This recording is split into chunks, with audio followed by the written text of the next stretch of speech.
నమస్కారాలండి. ఈరోజు మన రాష్ట్రంలో స్పెషల్ ఇంటెన్సివ్ రివిజన్ ఎలక్ట్రికల్ రోజు జరుగుతుంది. ఈ కార్యక్రమంలో నిన్న మున్సిపల్ కమిషనర్ గారితోనూ ఎవరైతే వర్క్ చేస్తున్నారో వాళ్ళందరితో డిస్కస్ చేయడం జరిగింది. మెయిన్గా డిస్కస్ చేయడం ఉద్దేశం ఏంటంటే వాళ్ళ సమస్యలు ఏంది, వాళ్ళు ప్రాక్టికల్గా ఫేస్. ఎందుకంటే ఈరోజు నెల్లూరు సిటీలో కేవలం 47% అయింది. 47% మాత్రమే నిన్నటికైంది. అందుకని యాక్చువల్గా ఏం ప్రాబ్లం ఫేస్ చేస్తుంది అనేది అంతా నిన్న వాళ్ళతో డిస్కస్ చేయడం జరిగింది. వాళ్ళు కొన్ని చిన్న చిన్న సమస్యలు చెప్పారు. వాటి మీద యాక్చువల్గా మున్సిపల్ కమిషన్ చాలా డీటెయిల్గా వాళ్ళకి అందరికీ ఎక్స్ప్లెయిన్ చేసి ఎలా చేయాలి ఏం చేయాలనేది చెప్పడం జరిగింది. ఈరోజు ఆ నేపథ్యంలో నేను కూడా 247వ బూత్లో ఎలా జరుగుతుందో యాక్చువల్గా చూడటానికి వచ్చాను, అబ్జర్వ్ చేయడానికి ఎలా చేస్తున్నారు అనేది అంతా చాలా చక్కగా బిఎల్ఓ అండ్ బిఎల్ఏ చేస్తున్నారు. నేను యాక్చువల్గా వాళ్ళతో కొన్ని హౌసెస్ కూడా తిరగడం జరిగింది.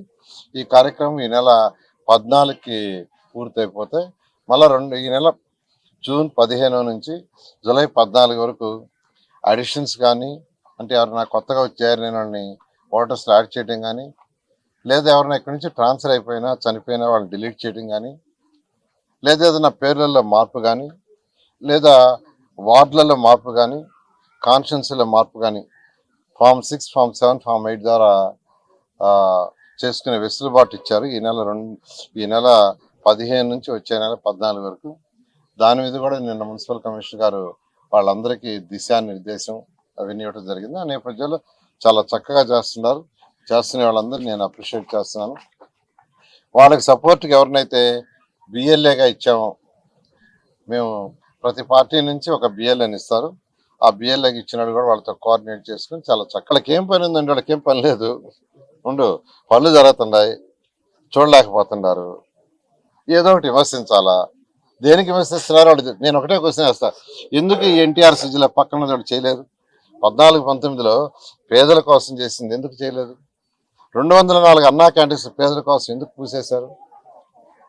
తర్వాత 2019 ఫిబ్రవరి నెలలో ఆ రోజు నేనే మినిస్టర్ ఈ శాఖకి 5,350 కోట్లతో ఏషియన్ ఇన్ఫ్రాస్ట్రక్చర్ ఇన్వెస్ట్మెంట్ బ్యాంక్ ద్వారా ఈ రాష్ట్రానికి శాంక్షన్ చేస్తే దాని వాళ్ళ అది కానీ పూర్తయింటే ప్రతి ఇంటికి చక్కటి వాటర్ వచ్చేది. ఎందుకు చేయలేదు? 1,100 కోట్లతో అండర్ గ్రౌండ్ డ్రైనేజీ డ్రింకింగ్ వాటర్కి నెల్లూరుకి శాంక్షన్ చేసి 1,100 కోట్లు, అంతా ఎంత కాదు చేసి 960 కోట్లు మేము ఖర్చు పెడితే 160 కోట్లు ఖర్చు పెట్టకుండా ఆ 2 ప్రాజెక్టులు ఎందుకు అది చెప్పాలా? అంటే అవన్నీ మేము ఇప్పుడు చేస్తున్నానే, అవన్నీ మేము పూర్తి చేస్తున్నామని భరించలేక ఏదో ఒకటి చేయాలా, ఏదో ఒకటి చెప్పాలని చేస్తాం. ప్రజలు అన్నీ గమనిస్తున్నారు. ఇట్టే కానీ చేస్తుంటే ఆ 11 సీట్లు రేపు ఎలక్షన్లు 0 అవుతాయి.